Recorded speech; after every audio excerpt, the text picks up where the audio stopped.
Nova Previdência, sim. Os protestos foram em várias partes do país.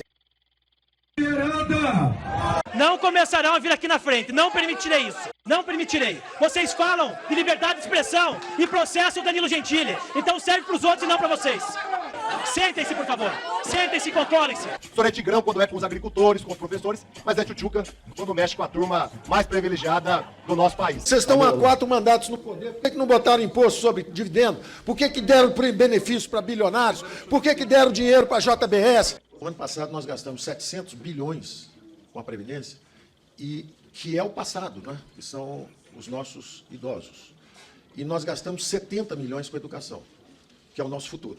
Então nós gastamos 10 vezes mais com a Previdência do que com o futuro, que é a educação. Olá, você está no canal Descomplica Brasil e hoje nós continuamos a série Descomplicando Brasília. E o nosso tema é Previdência, com a participação do deputado Marcel Van Hatten e muito mais. Não sai desse vídeo que tem muita coisa legal hoje.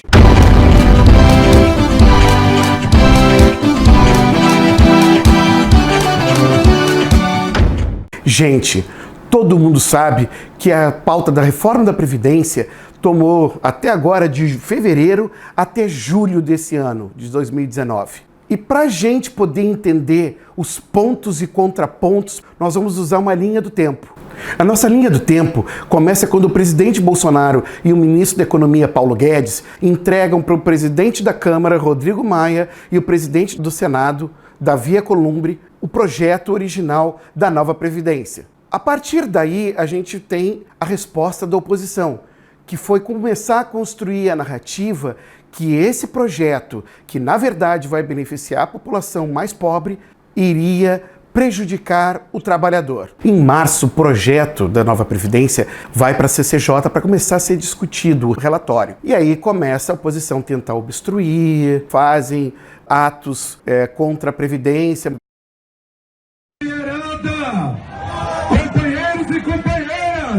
Na verdade, é para pedir a libertação do nosso presidiário favorito de Curitiba. Aí ele avança mais um pouco a CCJ. Quem não lembra do ministro Paulo Guedes tentando explicar passo a passo do projeto, e deputados como Zeca Dirceu, filho do nosso querido, também condenado José Dirceu, chamando ele de tigrão para os mais pobres e tchutchuca para os banqueiros. Você se lembra muito bem daquela baixaria. O senhor é tigrão quando é com os agricultores, com os professores, mas é tchutchuca quando mexe com a turma mais privilegiada do nosso país. Para tentar desqualificar o projeto que estava na CCJ, a oposição organizou, na mesma época quando o governo federal anunciou contingenciamento nas verbas das universidades, as verbas extras, que fique bem claro isso.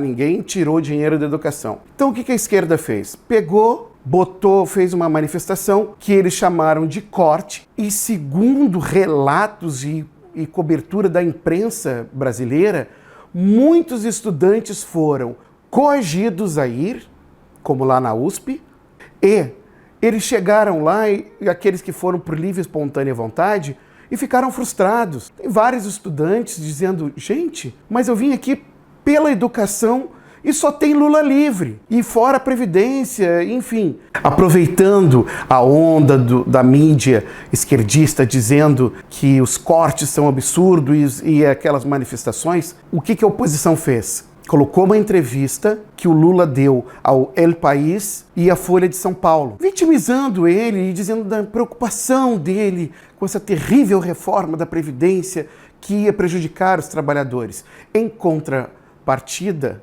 o que é a sociedade civil que apoia as reformas e entende que as reformas são importantes para o Brasil fez? Uma grande manifestação.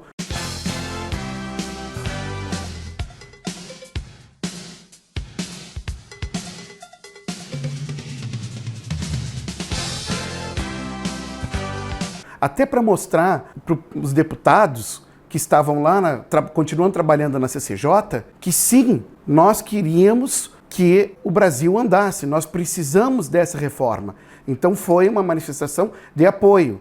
E nesse meio tempo o pessoal colocou seus pontos, tira algumas coisas da reforma, né, adapta, teve uma negociação ali com o Centrão, enfim, continuou a caminhar, né, o projeto, a discussão do projeto dentro da CCJ. Uma vez avançando na CCJ, o projeto da nova Previdência, surge um fator muito interessante. O Intercept, do Verdevaldo, né, começa a falar sobre supostas gravações hackeadas do celular do ministro Sérgio Moro e de alguns procuradores e integrantes da Lava Jato. Aí começa a soltar aquelas matérias meio que são sem pé nem cabeça, né? E logo em seguida, o Verdevaldo, representando seu veículo de comunicação, o Intercept, pega e entrevista o Lula, e é muito duvidoso, eu convido vocês a pegarem e olharem essa entrevista, ele chama ele de amigo. Assim como na época da entrevista da Mônica Bergman e El País, o Lula também chama de amigo.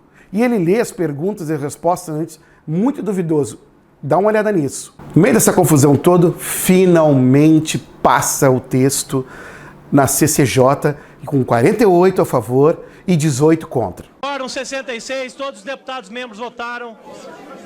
Está encerrada a votação. 48 votos sim. 18 votos não.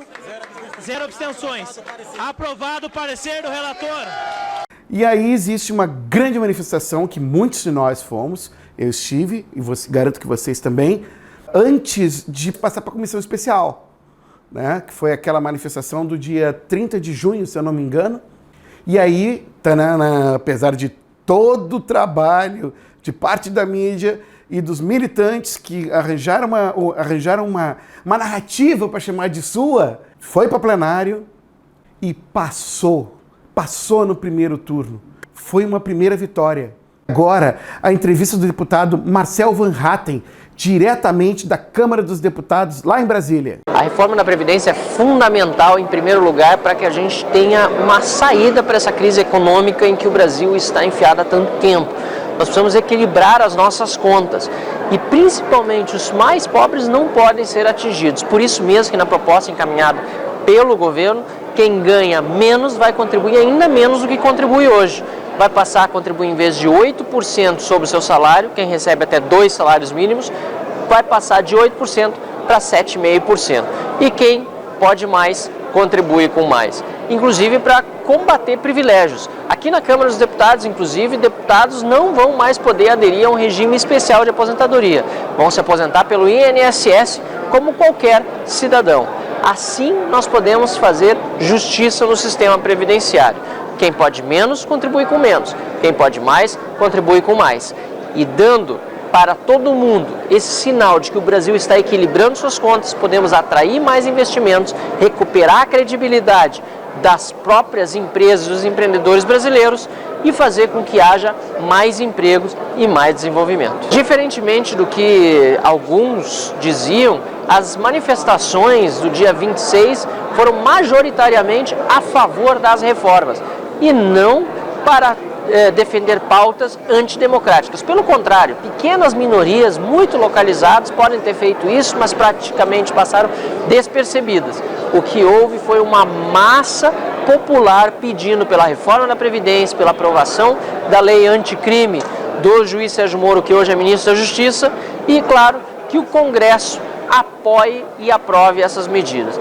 Grande momento, agora a hora de votar a favor da nova Previdência. Aqui na nossa mesinha, liga de novo, vamos lá. Meu número parlamentar e selecione o voto. Nova Previdência, sim. Confirmado o voto sim, agora aguardar o resultado e esperar que o Brasil realmente destrave e a gente possa tratar também das outras reformas para dar mais emprego, mais desenvolvimento para o Brasil. Votação. A votação.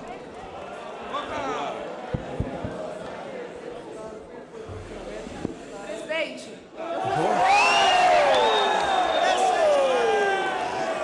Então essa é a nossa linha do tempo. Quando voltar agosto, só para dar um preview para vocês, quando voltar agosto vai ter segundo turno, aí depois vai pro Senado, olha gente, lá pro setembro esse negócio deve ter acabado.